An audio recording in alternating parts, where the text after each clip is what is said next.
Con su venia, senador. El día de hoy subo a esta tribuna para poner a su consideración una iniciativa con proyecto de decreto por el que se expide la Ley para la implementación de resoluciones y recomendaciones internacionales. La finalidad de esta iniciativa es que nuestro país pueda ya contar con un marco legal que nos permita asegurar el cumplimiento de aquellas decisiones emitidas por instancias internacionales cuya competencia sea reconocida por el Estado mexicano. En la última década, México ha dado pasos fundamentales e históricos en el reconocimiento y la protección de los derechos humanos. Basta hacer referencia a la reforma constitucional de junio de 2011. Con ella se situó al ser humano en el centro de la acción del Estado y además se estableció la supremacía de los derechos humanos en nuestro sistema político y jurídico sin importar el orden normativo. A pesar de estos cambios, la violación a los derechos fundamentales se sigue presentando y muchas veces quedan en la impunidad. ¿De qué sirve que los derechos se encuentren reconocidos en la Constitución si su instrumentación y su respeto no se practica en la realidad? Después de mucho tiempo, el problema ya no se encuentra en la fundamentación filosófica de los derechos, sino en los medios que se requieren para hacerlos verdaderamente efectivos. Este es un problema práctico, de instituciones, de aplicación en el día a día. En este sentido, la iniciativa que presento el día de hoy busca solucionar uno de esos problemas prácticos, que es el de la implementación lenta, tardía e incompleta de las resoluciones internacionales en las que el Estado mexicano ha sido declarado responsable. En pleno siglo XXI, las personas no encuentran justicia ni ven resarcidos sus derechos, incluso después de haber acudido a una instancia internacional. Muchas personas sufren violaciones a sus derechos humanos y durante años padecen la revictimización del sistema de justicia mexicano para después llevar su caso a la Comisión y a la Corte Interamericana de Derechos Humanos. Y cuando finalmente consiguen el reconocimiento pleno de la violación a sus derechos y se declaran las medidas para su reparación, se dan cuenta de que en México no tenemos un mecanismo para darle cumplimiento a esas sentencias.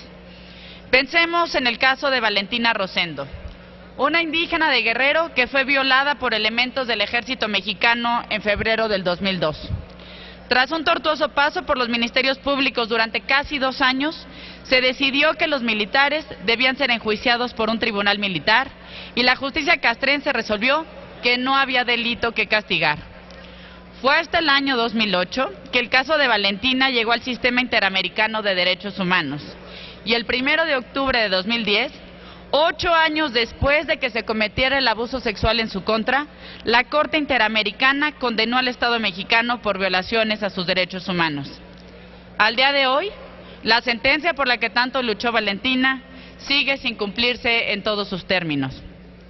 Pensemos también en el caso de Juan García Cruz y Santiago Sánchez Silvestre, quienes en 1997 fueron detenidos ilegalmente en su domicilio y sin una orden de arresto. Fueron torturados para autoincriminarse por los delitos de homicidio, portación de armas de fuego y delincuencia organizada, recibiendo una sentencia de 40 años de prisión. Fue hasta marzo del año 2013 que su caso llegó a la Corte Interamericana y un mes después se determinó la responsabilidad del Estado mexicano por violación a sus derechos humanos. Aunque ellos dos ya fueron liberados, al día de hoy la sentencia sigue sin cumplirse en su totalidad. En este contexto es que presento esta iniciativa, cuya finalidad es llenar un vacío legal que impide al Estado mexicano cumplir la obligación de reparar las violaciones a los derechos humanos que derivan de sentencias internacionales vinculantes. Pero sobre todo, esta iniciativa busca que las personas que pasan por incontables instancias judiciales nacionales, en las que no son ni escuchados ni atendidos, en las que son revictimizados junto con su familia, sean efectivamente reparados en sus derechos en cuanto reciban la protección del sistema internacional. Esta propuesta no está encaminada a reconocer los derechos humanos de las personas, que ya están reconocidos en nuestra Constitución, sino a esos derechos que sean plenamente disfrutados por las personas y a que la violación de los mismos sean debidamente reparados. Compañeras y compañeros legisladores, sin la debida ejecución de sentencias internacionales, no será posible hablar de una verdadera tutela de derechos humanos en nuestro país. Es cuanto. Gracias, senadora Gabriela Cuevas Barrón. Túrnese esta iniciativa a las Comisiones Unidas de Gobernación y de Estudios Legislativos, segunda. Sí, sonido en el escaño de la senadora Lisbeth Hernández Lecona. ¿Para qué asunto? Gracias, presidente. Solicitarle a la senadora Gabriela Cuevas si me permite sumarme a su iniciativa. Senadora Gabriela Cuevas, ¿acepta la inclusión en su proyecto de iniciativa de las compañeras y senadores? Pido a la Secretaría que tome nota de ello y con gusto se atenderá.